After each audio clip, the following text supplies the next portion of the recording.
Radio, satu suara berjuta telinga. Ayo dengar radio. Allah Subhanahu wa Ta'ala adalah tujuan. Untuknya lah kita hidup. Karenanya lah kita hidup. Maka lakukan hal yang terbaik dalam hidup kita untuk bekal menuju Sang Khalik. Mari kita perbanyak bekal untuk kehidupan akhirat nanti dengan mengikuti Mutiara Hikmah.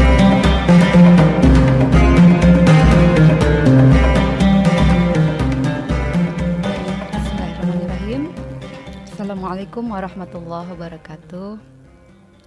Innal hamdalillah nahmaduhu wa nasta'inuhu wa nastaghfiruh wa na'udzubillahi min syururi anfusina wa sayyiati a'malina may yahdihillahu fala mudhillalah wa may yudlilhu fala hadiyalah. Asyhadu an la ilaha illallah wa asyhadu anna Muhammadan abduhu wa rasuluh. Rekan dakta yang saya hormati, bertemu lagi di program Mutiara Hikmah. Pada episode kali ini kita akan membahas tentang mengenali mesin kecerdasan anak. Salah satunya untuk mengetahui bagaimana gaya belajar efektif, kemudian pilihan sekolah dan pilihan profesi yang tepat untuk anak-anak kita. Allah Subhanahu wa Ta'ala berfirman dalam surah Al-Anfal yang maknanya, dan ketahuilah bahwa hartamu dan anak-anakmu itu hanyalah sebagai cobaan, dan sesungguhnya di sisi Allah lah pahala yang besar. Nah, kita sebagai orang tua yang memiliki anak banyak menghadapi beberapa persoalan. Nah, dari sudut pandang anak sendiri, anak-anak itu dapat menghadapi berbagai persoalan yang mempengaruhi perkembangan dan kesejahteraan mereka. Beberapa persoalan umum yang sering dihadapi anak-anak diantaranya. Yang pertama, masalah pendidikan. Secara khusus, biasanya anak-anak ada yang mengalami masalah dalam belajar, kemudian ada kesulitan akademis, kemudian mereka juga mendapatkan banyak tekanan untuk keberhasilan belajarnya. Kemudian ada lagi masalah kesehatan, baik itu masalah kesehatan fisik dan mental. Kemudian ada juga masalah malnutrisi, kalau di Indonesia itu ada masalah kurang gizi ataupun juga kelebihan gizi. Nah, itu istilah yang sering kita dengar itu adalah double burden atau beban ganda. Kemudian ada masalah penyakit, masalah gangguan perkembangan, kemudian kesehatan mental atau kesehatan emosional. Kemudian ada juga permasalahan berkaitan dengan perlindungan seperti pelecehan, kemudian kekerasan, eksploitasi, dan masalah perlindungan terhadap anak dari berbagai bentuk ancaman. Kemudian ada lagi masalah yang berkaitan dengan lingkungan. Di antaranya pengaruh lingkungan sosial, kemudian ekonomi, dan juga fisik terhadap perkembangan anak, termasuk kemiskinan, kemudian ada ketidakstabilan keluarga, kemudian juga lingkungan yang tidak aman. Ada lagi masalah kesejahteraan emosional, seperti masalah kecemasan, kemudian depresi, gangguan perilaku, dan kesulitan dalam mengelola emosi. Nah, beberapa beberapa bulan yang lalu kita banyak mendengarkan kasus misalnya anak-anak yang cutting ya, melakukan penyiksaan terhadap diri sendiri gitu ya, melukai diri sendiri.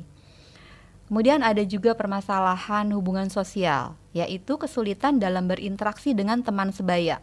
Ya, pada beberapa periode anak-anak yang sudah memiliki banyak teman, mereka ternyata sulit berhubungan dengan teman-temannya. Kemudian masalah dalam hubungan keluarganya sendiri. Kemudian juga kesulitan dalam membangun hubungan sosial yang sehat. Nah, beberapa tahun yang lalu kita juga pernah mendengar ya ada permasalahan yang dialami oleh salah satu mahasiswa asal Indonesia, sudah sekolah S3, tapi kemudian dia membuat permasalahan di tempat kuliahnya.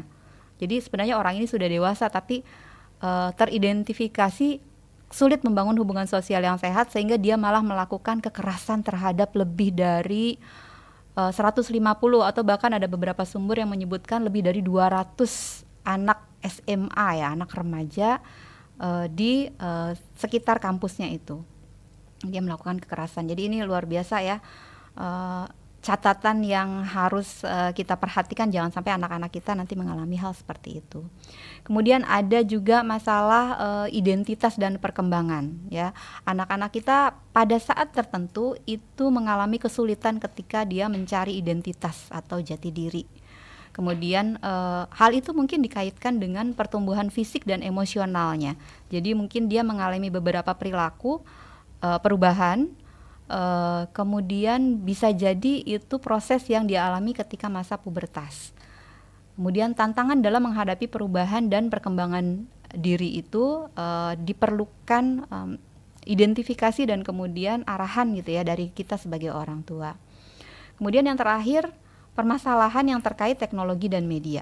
Nah, dampak teknologi dan media sosial terhadap anak-anak di antaranya termasuk kecanduan gadget ya, gawai, kemudian exposure terhadap konten yang tidak pantas atau pajanan konten yang tidak pantas bagi anak-anak ya, tidak cocok ya. Kemudian pengaruh negatif dari media. Maka untuk memahami persoalan-persoalan ini menjadi penting dalam rangka kita memberi dukungan dan perlindungan yang tepat bagi anak-anak dalam proses pertumbuhan dan perkembangannya. Nah, bagaimana dari sisi orang tua? Orang tua tuh merasa pusing ya, banyak di antara orang tua itu mungkin awalnya senang gitu, bahagia ya, memiliki anak yang lucu-lucu gitu, imut-imut, tapi pada periode berikutnya mulai tuh muncul beberapa masalah dan akhirnya orang tua itu sakit kepala menghadapi anak-anaknya gitu ya. Orang tua itu juga seringkali menghadapi berbagai tantangan dan kekhawatiran terkait permasalahan anak-anak mereka. Dan mereka itu hal-hal tersebut mengakibatkan rasa pusing tadi ya, sakit kepala dan kecemasan. Nah, di antaranya permasalahan yang dilihat oleh orang tua itu yang pertama kesehatan dan keamanan. Ya, beberapa orang tua itu khawatir tentang kesehatan fisik dan mental anak. Mungkin anak-anak itu terancam mengalami kecelakaan, penyakit, atau mungkin permasalahan keamanan di lingkungan sekitar. Kemudian juga tadi sudah disebutkan pendidikan ya, tekanan untuk memastikan bahwa anaknya itu berhasil di sekolah. Kemudian bagaimana menghadapi anak yang tadi terlihat merasa kesulitan ketika belajar. Kemudian beberapa orang tua juga kadang-kadang dipanggil ke sekolah karena anaknya membuat permasalahan ya, khususnya biasanya sih masalah perilaku di sekolah. Dan kekhawatiran tentang masa depan pendidikan anak. Nah, apalagi juga terkait dengan biaya ya, biasanya orang tua itu mulai menghitung-hitung bagaimana masa depan pendidikan anak-anak untuk mencapai karir yang sesuai gitu ya. Kemudian ada juga permasalahan hubungan sosial. Orang tua khawatir terhadap kesulitan anak dalam berinteraksi dengan sebaya. Kemudian ada juga nih sibling rivalry atau konflik dengan saudara kandung. Masalah dalam hubungan keluarga. Jadi mungkin bukan hanya dengan saudara kandungnya, tapi juga dengan orang tua, dengan kalau dia extended family ya, ada pamannya, ada bibinya gitu ya, ada kakek nenek di dalam rumah. Nah, itu juga memungkinkan terjadinya konflik. Dan tentu saja kekhawatiran tentang pergaulan anak ya, bagaimana mereka saling bersosialisasi dengan teman-temannya. Kemudian permasalahan lain juga yang dikhawatirkan orang tua itu kesejahteraan emosional ya, terkait kasus-kasus kecemasan, depresi, kemudian gangguan emosional anak dan kesulitan mengelola emosi anak-anak. Jadi orang tua itu memiliki concern juga terhadap permasalahan emosional anak.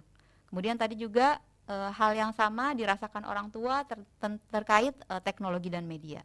Ya, kecanduan gadget tadi, exposure terhadap konten yang tidak pantas, kemudian dampak negatifnya tadi terhadap anak. Biasanya anak juga akan mengalami kekurangan aktivitas fisik ya, dan akhirnya nanti akan berdampak juga pada permasalahan kesehatan lain gitu ya, khususnya yang fisik.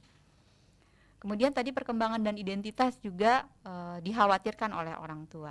Ya, orang tua itu memiliki tantangan dalam mendukung perkembangan anak. Jadi ketika pada perubahan tahap-tahap ya, dari bayi ke balita mungkin masih bisa dihandle oleh orang tua. Tapi ketika sudah mulai memasuki masa preschool, masa pubertas tadi ya, sudah mencapai remaja awal, tengah dan akhir, kemudian nanti pada saat dewasa tetap akan ada resiko ya untuk permasalahan-permasalahan yang terjadi kepada anak, dan itu menjadi concern orang tua juga. Kemudian tadi juga ada permasalahan perlindungan, kekhawatiran tentang keamanan anak dari pelecehan, kekerasan, eksploitasi, dan perlindungan dari berbagai ancaman. Tapi kadang-kadang anak juga mendapat ancaman itu dari lingkungan terdekatnya. Ya, kalau kita perhatikan ada juga kasus-kasus misalnya incest gitu ya, pelecehan yang dilakukan oleh saudara sekandung atau sedarah gitu ya di dalam keluarganya. Nah, yang berikutnya yang juga menjadi concern orang tua itu keterbatasan sumber daya. Ya, ada tantangan yang sifatnya finansial, kemudian kalau orang tuanya bekerja itu mungkin ada keterbatasan waktu, dan tentu dukungan sosial dalam menghadapi permasalahan anak. Nah, merawat dan mendidik anak itu merupakan tanggung jawab yang besar. Dan seringkali orang tua merasa tertekan dan pusing dalam menghadapi berbagai permasalahan yang muncul. Oleh karena itu, penting bagi orang tua untuk mencari dukungan, komunikasi dengan anak secara terbuka, dan jika diperlukan, kita bisa mencari bantuan profesional. Jika Anda, ya kita, rekan Dakta, sebagai orang tua merasa pusing dengan permasalahan anak, maka penting untuk mengambil langkah-langkah, bukan hanya concern terhadap masalah anak ya, perhatikan juga untuk merawat diri sendiri. Jadi penting untuk mengenali diri sendiri dulu, baru kita mengenali anak, gitu ya. Jadi jangan berharap kita bisa mengendalikan anak kalau kita tidak bisa mengendalikan diri kita sendiri. Startnya dari apa? Kita mulai dari mengenali diri sendiri, baru kita mengenali anak, dan kita akan berusaha untuk memberikan lingkungan yang terbaik ya, dukungan yang terbaik bagi anak-anak kita. Nah, kita sebagai makhluk Allah yang diciptakan sebagai makhluk terbaik gitu ya, maka kita harus memiliki keyakinan bahwa setiap orang itu cerdas, setiap orang itu memiliki kecerdasan khususnya. Nah, ada orang-orang yang mungkin kita kenal yang sangat sukses gitu ya, yang menjadi idola, kemudian dia sangat brilian gitu ya, juara di bidang-bidang khusus tertentu ya, bidang-bidang spesifiknya. Mengapa? Karena mereka fokus pada kehebatannya. Ya, jadi fokus pada potensinya. Ya, dalam Al-Qur'an surah Az-Zariyat ayat ke-56, Allah itu sudah menyatakan bahwa Allah tidak menciptakan jin dan manusia ya. Aku tidak menciptakan jin dan manusia melainkan supaya mereka mengabdi kepadaku, beribadah kepadaku. Nah, untuk beribadah itu juga kita memerlukan fisik, kemudian mental yang kuat. Nanti bisa juga nanti dikaitkan dengan kepribadian anak-anak ya, kecerdasan ya, mesin kecerdasan anak itu untuk memberikan pengabdian terbaiknya kepada Allah. Nah, rekan Dakta, mungkin di antara kita dulu waktu SD atau SMP itu pernah belajar tentang teori dasar genetika, gitu ya, bahwa fenotip atau apa yang muncul secara fisik dan perilaku itu merupakan gabungan hasil interaksi dari dua hal. Yang pertama faktor genetik, kemudian yang kedua faktor lingkungan. Nah, faktor genetik itu pengaruhnya kecil sekali, kurang dari 20%. Faktor lingkungan sebaliknya pengaruhnya sangat besar. Tetapi masalahnya faktor genetik itu merupakan faktor yang tidak dapat diubah. Ya, jadi sejak lahir dia sudah membawa, kalau Allah menciptakan manusia itu dengan misi tertentu, maka dia membawa misinya. Nah, misinya itu tentu akan didukung dengan potensi. Jadi Allah pada saat yang sama itu memberikan juga potensi tertentu kepada manusia. Secara genetik itu sudah dibawa sejak lahir dan akan ada sampai akhir hayatnya, akan demikian. Kecuali kalau potensinya itu tidak ditemukan. Kalau potensinya itu tidak ditemukan, maka dia akan dikubur, tidak akan muncul seperti tumbuhan yang terpendam di dalam tanah tapi tidak bisa mendapatkan lingkungan yang baik gitu ya, benih yang tidak bisa tumbuh karena ada masalah lain yang mengakibatkan dia tidak bisa muncul dan memberikan hasil terbaiknya gitu. Nah, kembali lagi Allah berfirman di dalam surah An-Nahl ayat 78 yang maknanya bahwa Allah mengeluarkan kamu dari perut perut ibumu dalam keadaan tidak mengetahui sesuatu pun. Dan Dia memberikan kamu pendengaran, penglihatan, dan hati agar kamu bersyukur. Jadi Allah itu memberikan potensi tadi kepada manusia, tinggal masalahnya adalah bagaimana kita memanfaatkan potensi yang Allah berikan. Nah, kemudian dari sisi kesehatan, manusia itu memiliki beberapa aspek ya, ada jiwa, kemudian ada pikiran, dan ada fisik. Nah, untuk mencapai kesejahteraan yang tingkat tinggi, itu manusia harus sehat untuk seluruh aspek yang tadi disebutkan. Jadi jangan sampai nih rekan dakta kita fisiknya hidup tapi jiwanya mati. Apa maksudnya? Misalnya ada orang yang merasa diri tidak berharga, ada orang yang kemudian putus asa, hidup segan, mati pun tak mau, gitu ya. Maka kemudian kembali lagi Allah memerintahkan kita untuk mengenal diri kita sendiri, seperti disampaikan, difirmankan Allah dalam surah Az-Zariyat ayat 20, bahwa dan di bumi ini ada banyak ayat, tanda atau bukti bagi orang-orang yang yakin. Begitu pula pada dirimu sendiri, tidakkah kamu memperhatikannya? Jadi Allah memerintahkan kita untuk melihat dan mengenali elemen-elemen dalam diri kita sebagai bukti kebesaran dan kekuasaan Allah Subhanahu wa taala yang telah menjadikan kita. Nah, salah satu metode yang dapat mengungkapkan bagaimana mesin kecerdasan anak kita dan kita sendiri itu digunakan tes yang disebut Stephen.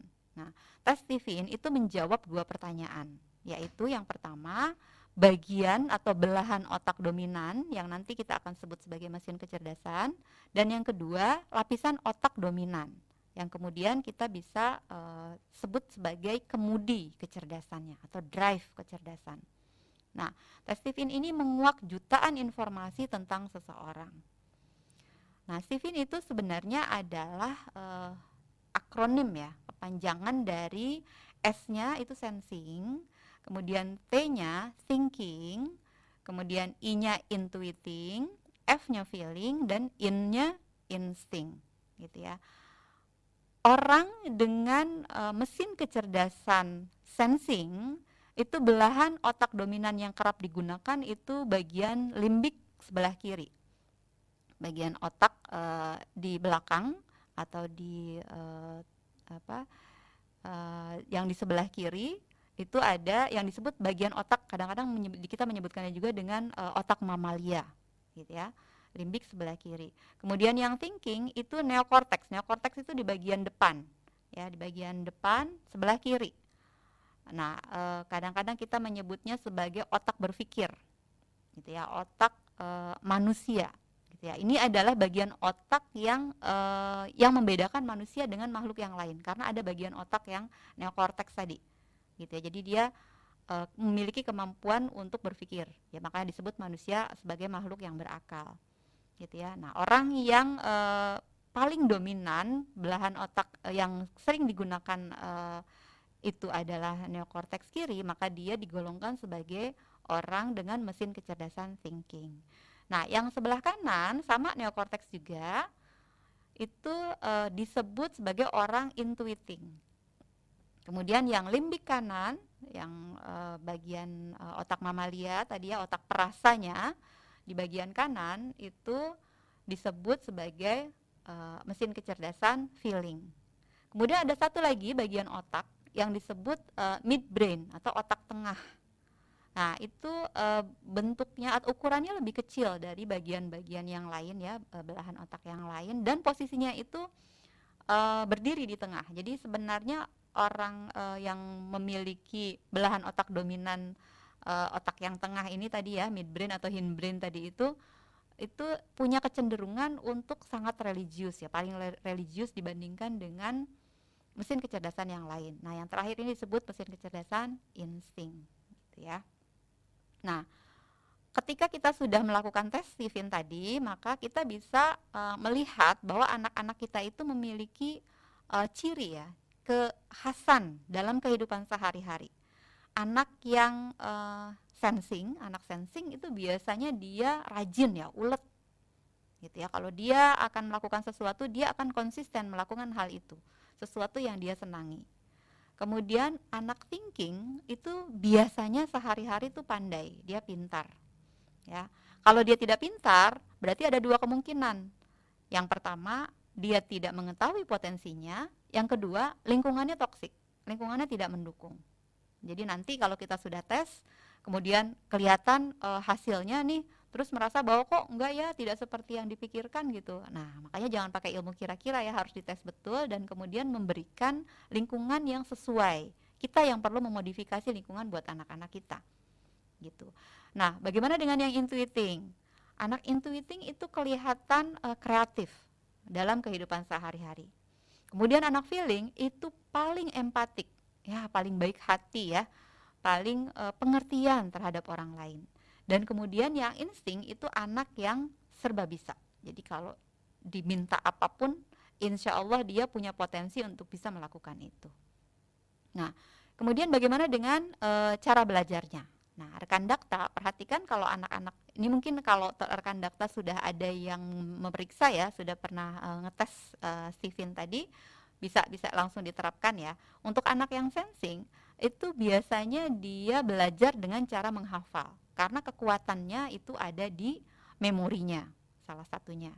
Selain itu dia juga punya kekuatan di fisiknya, panca indera. Jadi sensing di sini maksudnya bukan sensing yang baperan ya rekan dakta, tetapi mengacu kepada panca indera, five sense gitu ya. Kemudian untuk anak-anak thinking biasanya dia belajar dengan cara menghitung. Biasanya mereka suka matematika dan teman-temannya ya, logika berpikirnya. Kemudian anak intuiting biasanya belajar dengan mempolakan ya, mereka bisa membuat mind map ya, peta pikiran gitu ya, di dalam pemikiran itu dia bisa membayangkan sesuatu yang abstrak gitu ya. Kemudian anak feeling, nah ini anak yang santuy ya, super santuy. Dia kelihatan tidak belajar, sepertinya tidak belajar, tapi sebenarnya dia belajar dengan cara mendengarkan. Biasanya mereka itu tidak suka menulis, tidak terlalu banyak membaca juga, tapi bisa jadi mereka itu cerdas. Kenapa? Karena dia fokus mendengarkan. Kemudian ada lagi nih anak insting. Anak insting itu kayak yang serba bisa tadi, itu belajar dengan cara merangkum. Jadi membuat rangkuman, melihat gambaran besar, baru kemudian dia belajar detailnya. Nah, sekarang kita akan masuk ke kebiasaan anak-anak kita. Rekan dakta boleh perhatikan ya. Anak-anak yang sensing itu biasanya suka bermain secara fisik sebenarnya. Nah, ini dia tadi yang masalah gadget tadi ya. Sebenarnya kalau kita menawarkan kepada anak-anak kita, kalau kita bisa mendampingi ya, ada waktu, ada kesempatan untuk mendampingi anak-anak kita, kalau kita menawarkan kepada anak-anak yang sensing, dia mau belajar atau bermain menggunakan gadget atau bermain secara fisik, biasanya mereka suka bermain secara fisik gitu ya. Jadi upayakan agar kita memberikan quality time gitu ya kepada anak-anak kita. Kemudian untuk anak yang thinking itu biasanya dia kelihatan serius gitu ya, kelihatannya kaku gitu ya, tidak terlalu suka bercanda mungkin ya anak-anak yang thinking ini. Nah, sebaliknya dengan anak intuiting, karena mereka berada di belahan otak yang berseberangan ya. Kalau yang thinking tadi sebelah kiri, kalau yang intuiting ini sebelah kanan. Jadi dia tuh berpikirnya alternatif gitu. Maka kita seringkali melihat anak-anak intuiting itu seperti usil gitu ya. Jadi kadang-kadang kita bilang anak-anak ini nakal sekali gitu, suka mengganggu temannya gitu. Padahal sebenarnya itulah kreativitasnya dia. Yang perlu kita ajarkan kepada anak-anak intuiting adalah bahwa dia itu memiliki kelebihan kreativitas tadi, tetapi dia harus merepresentasikan ya, mengekspresikan kreativitasnya itu tidak boleh mengganggu orang lain, tidak boleh melukai atau menyakiti orang lain. Nah, kemudian kita perlu mengajarkan mereka untuk memberikan kesempatan kepada mereka mengekspresikan dengan cara yang tidak melukai tadi dan menyenangkan untuk dirinya sendiri gitu. Mengapa? Karena kreativitas itu harus diekspresikan. Jadi perasaan anak-anak itu tidak bisa dipendam juga. Kalau dipendam itu akan menjadi penyakit bagi dirinya. Tapi sekali lagi tidak boleh mengganggu orang lain. Jadi tidak boleh melukai diri sendiri dan orang lain. Nah, bagaimana dengan orang feeling? Orang feeling ini biasa santai ya, santuy gitu ya. Kelihatannya hobinya tidur mungkin ya, hobinya leyeh-leyeh gitu ya. Kemudian kalau orang insting itu biasanya suka nimbrung ya, orang sedang melakukan apa lalu dia ikut terlibat, dia suka berbagi, dia suka mendamaikan juga gitu ya. Nah, berikutnya rekan Dakta, kita akan melihat kehebatan anak-anak kita gitu ya.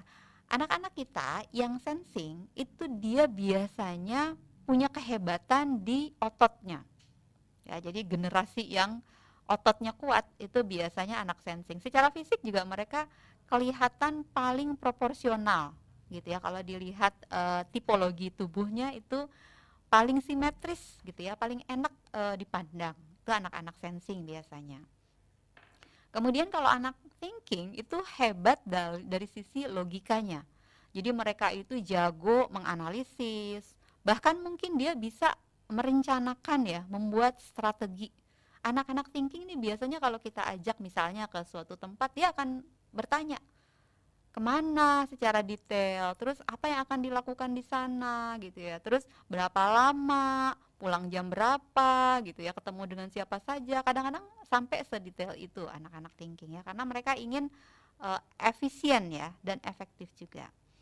Kemudian kehebatan anak intuiting apa? Mereka itu tadi sudah sempat disebutkan ya, mereka itu kreatif ya. Sekali lagi diingatkan supaya jangan sampai mereka kebablasan ya, jadinya melukai orang lain.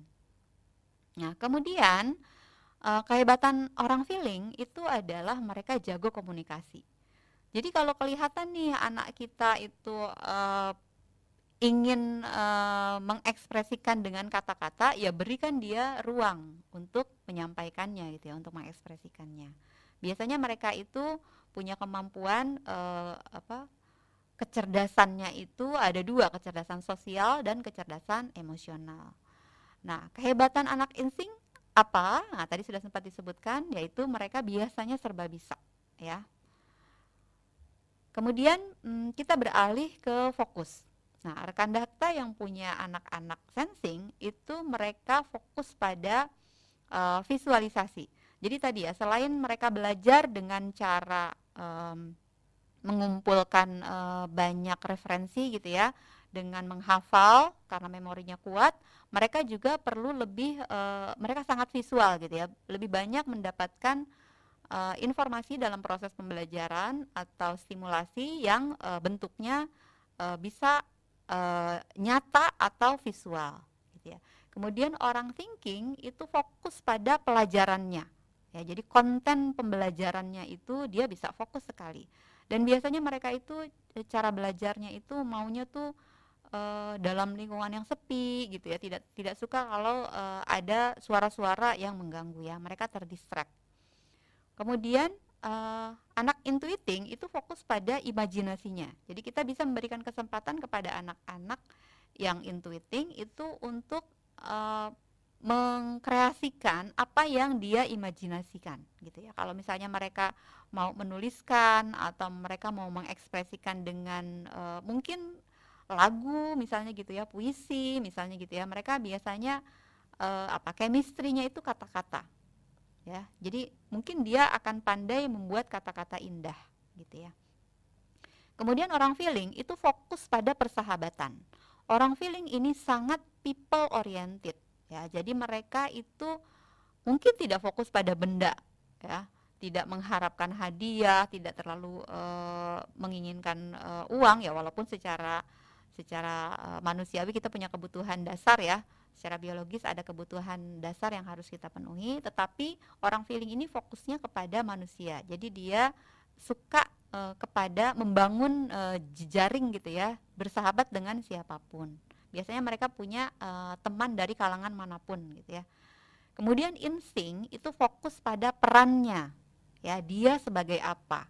Karena dia multi talent, jadi dia sebenarnya bisa sebagai apapun, tapi ya kembali lagi upayakan supaya dia bisa fokus satu hebat, gitu ya. Nah, kemudian berikutnya, bagaimana cara kita untuk mengetahui genetika tadi, ya.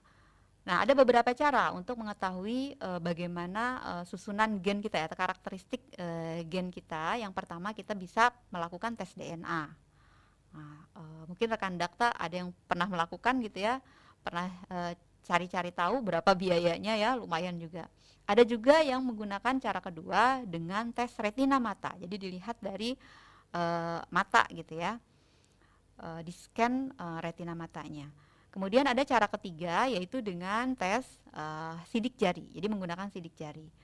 Nah, Sifin itu menggunakan tes sidik jari.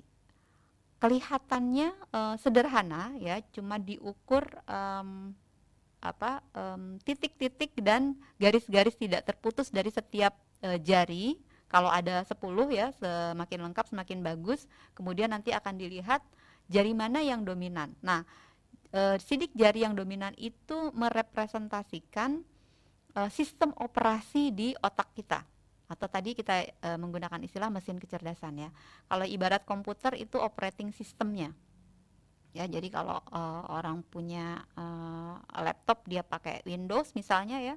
Nah, operating sistemnya itu kalau pada manusia itu adalah mesin kecerdasannya. Jadi kita bisa lakukan dengan tes sidik jari. Nah, tes ini berbeda dengan umumnya orang melakukan tes kepribadian ya. Kalau tes kepribadian yang biasa dilakukan itu psikometrik.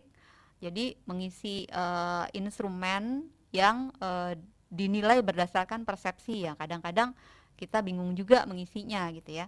Nah, kalau untuk tes Sifin itu menggunakan sidik jari. Jadi harus diambil langsung sidik jarinya, gambarnya ya, image-nya. Kemudian nanti diproses. Setelah hasilnya keluar, data sidik jarinya itu akan hilang dari sistem, sehingga nanti tidak akan bisa disalahgunakan gitu ya.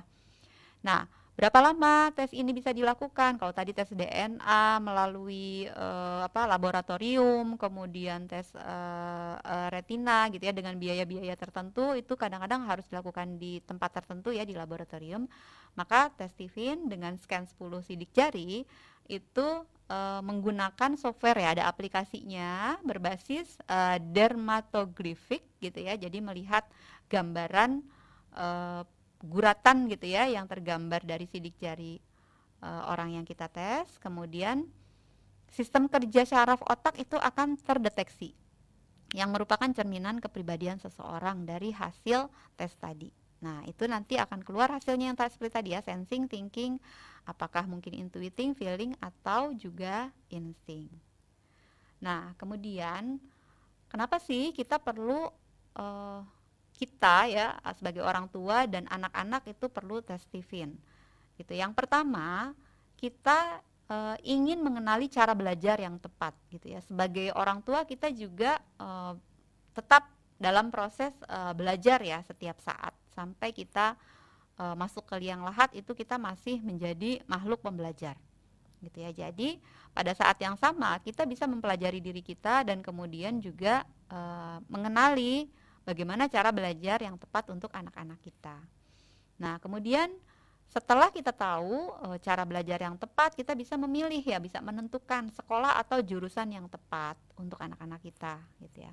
Kemudian memilih profesi secara jitu sampai Anda atau rekan Dakta itu sampai bisa berkomentar, aha ya profesi ini yang gue banget gitu ya. Kemudian kita menghindari ya, jangan sampai ada investasi yang terbuang akibat ketidaktahuan potensi yang menonjol pada diri kita sendiri atau anak-anak kita. Kemudian kita juga akan menemukan pola komunikasi terbaik terhadap anak, mungkin juga kepada pasangan dan teman atau kerabat. Nah, kembali lagi kita merujuk kepada firman Allah dalam surah An-Nisa ayat 9 yang maknanya, dan hendaklah takut kepada Allah orang-orang yang seandainya meninggalkan di belakang mereka anak-anak yang lemah. Ya, jadi mereka khawatir terhadap kesejahteraan mereka. Oleh sebab itu hendaklah mereka bertakwa kepada Allah dan hendaklah mereka mengucapkan perkataan yang benar gitu ya. Jadi jangan sampai kita meninggalkan di belakang kita anak-anak yang lemah. Setiap keluarga tentu memiliki misi gitu ya, memiliki legacy yang akan diturunkan untuk generasi-generasi berikutnya. Kita ingin anak-anak kita menjadi yang terbaik. Nah, maka kemudian kita menganjurkan untuk berinvestasilah kepada kelebihan anak-anak kita. Biarkan kelemahannya itu terdidik secara alamiah. Kelemahan-kelemahan ini sebenarnya juga bisa kita siasati kalau kita tahu caranya, gitu ya. Yang penting lagi adalah temukan karpet merah jalur kesuksesan anak-anak kita sejak dini. Kalau kita sebagai orang tua mungkin sudah terlanjur ya bekerja misalnya di bidang tertentu atau berprofesi ya di jalur tertentu, itu tidak ada masalah. Kita bisa menikmati profesi kita itu dengan kekuatan kita gitu. Kalau memang diperlukan ya boleh saja. Kalau memang mau istilahnya taubat profesi gitu ya, ganti profesi ya, hijrah profesinya, mungkin masih ada kesempatan, itu disilahkan kalau diinginkan. Tetapi untuk anak-anak kita ingin mereka sejak awal itu sudah menemukan karpet merahnya. Nah, untuk investasi tadi ya, persepsi tentang pengeluaran dan investasi itu bagian penting dari mindset keuangan yang sehat ya. Cara seseorang atau cara kita gitu ya, rekan Dakta, memandang dan mengelola pengeluaran serta investasi dapat sangat mempengaruhi kesejahteraan finansial jangka pendek dan jangka panjang kita. Ya, jadi kita perlu memahami nilai misalnya dengan harga. Perbedaan antara nilai dan harga itu dapat membantu ketika kita membuat keputusan mana yang lebih baik. Nah, harga itu adalah apa yang kita bayar. Sedangkan nilai adalah manfaat atau kepuasan yang kita peroleh. Kemudian kita bisa fokus pada pembelian atau pengeluaran yang memberikan nilai jangka panjang daripada hanya fokus pada yang harganya murah gitu ya. Jadi kita ingin mendapatkan kemanfaatan di kemudian hari. Nah, salah satu cara investasi ya untuk manusia, ada yang menggunakan istilah tuh investasi leher ke atas. Leher ke atas tuh maksudnya bukan cuma wajah gitu ya, kita pakai skincare misalnya gitu ya, atau kosmetik misalnya, bukan hanya penampilan itu, tapi yang lebih penting lagi adalah isi kepala kita, isi otak kita gitu ya. Kemudian dia akan mengembangkan gitu ya potensi kita, termasuk kemudian hati ya. Sebenarnya kita juga kalau kita merasa bahwa leher ke atas berarti hatinya enggak nih gitu. Sebenarnya enggak juga ya, karena tadi kita belajar ada bagian otak yang depan, yang otak manusia itu yang atau neokorteks gitu ya, yang fungsinya lebih banyak untuk berpikir. Kemudian ada otak perasa tadi yang sistem limbik ya. Nah, limbik itu sebenarnya pusat untuk kita bisa mengelola emosi gitu ya. Jadi untuk kita bisa memberikan nilai jangka panjang yang lebih kepada anak-anak kita, maka kita perlu menginvestasikan pada pendidikan misalnya gitu ya, pelatihan anak-anak kita untuk mengenali karakteristik anak-anak kita secara lebih dalam. Nah, kita perlu ingat juga bahwa investasi itu sebagai alat untuk mencapai tujuan, mungkin tujuan finansial ya salah satunya. Jadi untuk menumbuhkan kekayaan gitu ya. Kalau kita sebagai orang Islam itu punya cara gitu ya untuk membagi misalnya penghasilan dan pengeluaran kita itu didapat dari mana, yang kemudian nanti akan dipertanggungjawabkan gitu ya, dan kemudian dikeluarkannya untuk apa. Jadi investasi untuk pengembangan diri itu tentu menjadi hal yang nanti akan kita dapatkan dampaknya di kemudian hari ya, jangka panjang. Ya, misalnya kita ikut training gitu ya, ikut kelas-kelas online gitu. Kalau sekarang sih banyak sekali sumber belajar mendekati ke kita ya. Jadi kita tinggal cari di sumber belajar yang kita sukai ya, di saluran yang kita sukai, lalu kita bisa langsung mulai belajar. Nah, kemudian saya mengingatkan juga ya bahwa tangan di atas itu lebih baik daripada tangan yang di bawah ya. Rasulullah Shallallahu Alaihi Wasallam bersabda bahwa tangan yang di atas itu lebih baik daripada tangan yang di bawah. Dan mulailah dari orang yang menjadi tanggunganmu.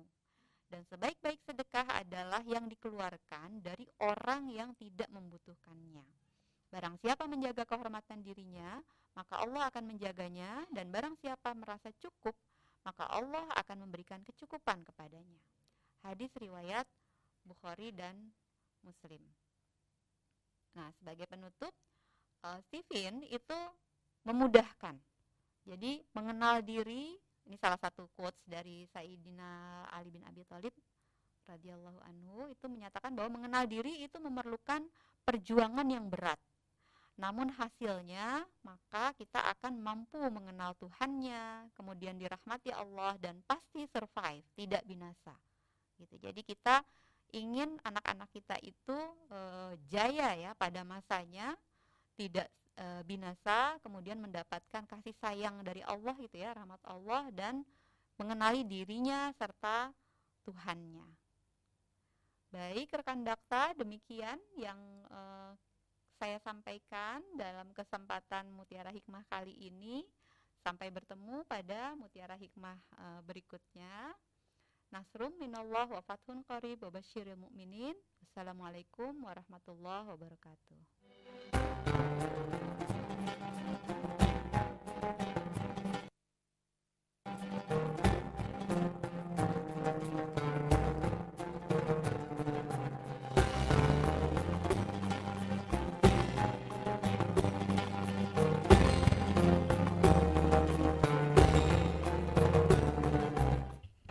Rp27 juta, 28 juta, 29 juta.